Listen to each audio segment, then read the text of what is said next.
mais um episódio do Papo Jurídico.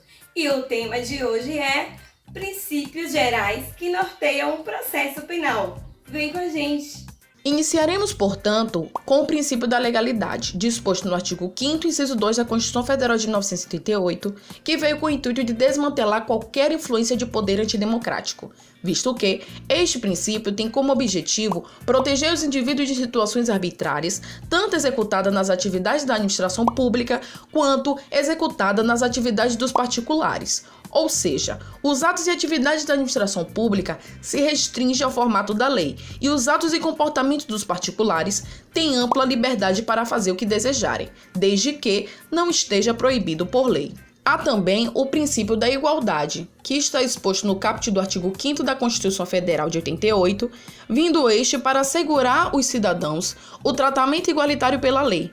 Ou seja, não observando apenas a igualdade formal, mas sim uma igualdade substancial que vai equiparar ambos os lados na situação legal, devendo se tratar igualmente os iguais e desigualmente os desiguais na medida das suas desigualdades. Sendo assim, quaisquer situações de distinções insensatas, abusivas e não justificáveis pela Constituição Federal são vedadas de acordo com o aludido princípio.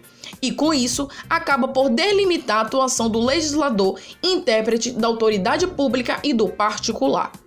E agora, pessoal, vamos falar do princípio do juiz natural. Acompanhe comigo o texto legal do artigo 5º, inciso 53 da Constituição Federal. Ninguém será processado nem sentenciado senão pela autoridade competente. Isso significa que, antes da prática do delito, o órgão judiciário já possui tribunais devidamente constituídos por juízes competentes, imparciais e regularmente investidos no cargo. Essa regra serve para evitar a criação de tribunais de exceção e totalitários. Tudo isso com o intuito de garantir um julgamento neutro.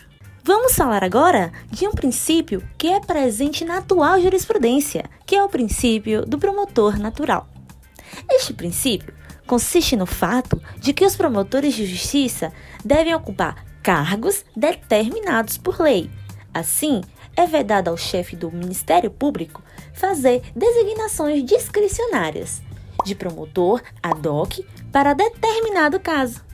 E a finalidade desse princípio é a mesma do princípio do juiz natural, que é manter a imparcialidade. Viu como é fácil? Mas fique atento, pois há pequenas exceções, como por exemplo, a indicação de um promotor assistente para atuar em conjunto com outro promotor. No princípio do devido processo legal, a nossa lei maior prevê, primordialmente, através de um processo judicial prévio, o direito ao contraditório e a ampla defesa daquele que é acusado, bem como todos os demais instrumentos necessários previstos em lei para que o procedimento acusatório ocorra de maneira justa. Vamos ao seguinte exemplo. Estia, acusada de incendiar o Olimpo, não pode ter a sua liberdade privada sem que seja definitivamente provada sua culpa por meio de um processo judicial prévio, observando-se a sua perspectiva formal e substancial. E aqui entra em cena o nosso princípio do devido processo legal. E agora falaremos sobre o princípio do contraditório. Fundamentado no artigo 5º, inciso 55 da Constituição Federal, tem por objetivo que as duas partes de um processo sejam ouvidas e tenham as mesmas oportunidades e instrumentos necessários para fazer valer seus direitos e pretensões, tentando assim convencer o julgador ao longo do processo. A ampla defesa, por sua vez, também está prevista, fundamentada no artigo 5º, inciso 55 da Constituição Federal Brasileira. Este, por sua vez, tem o objetivo de garantir que as partes tenham os meios necessários para se manifestar, para produzir provas e para serem ouvidas no julgamento. Veja o que está escrito no artigo 5º da Constituição Federal, inciso 55. Aos litigantes em processo judicial ou administrativo e aos acusados em geral são assegurados o contraditório e ampla defesa, com os meios e recursos a eles inerentes. Princípio do duplo grau de jurisdição.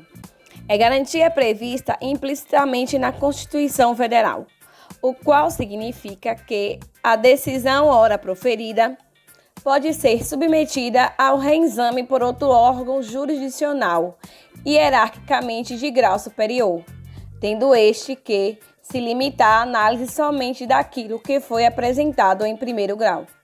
Este princípio faz referência à possibilidade de recurso. Princípio da razoável duração do processo.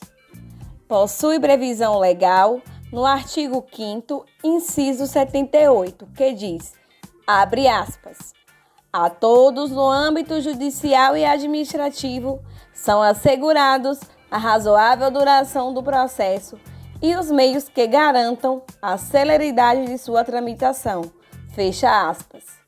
Ou seja, o processo deve transcorrer de modo razoável e equilibrado, não se alongando de forma desnecessária, devendo ser respeitados os prazos legais. Que tal deixar o seu like, ativar a notificação e aguardar o próximo vídeo sobre processo penal de maneira descomplicada?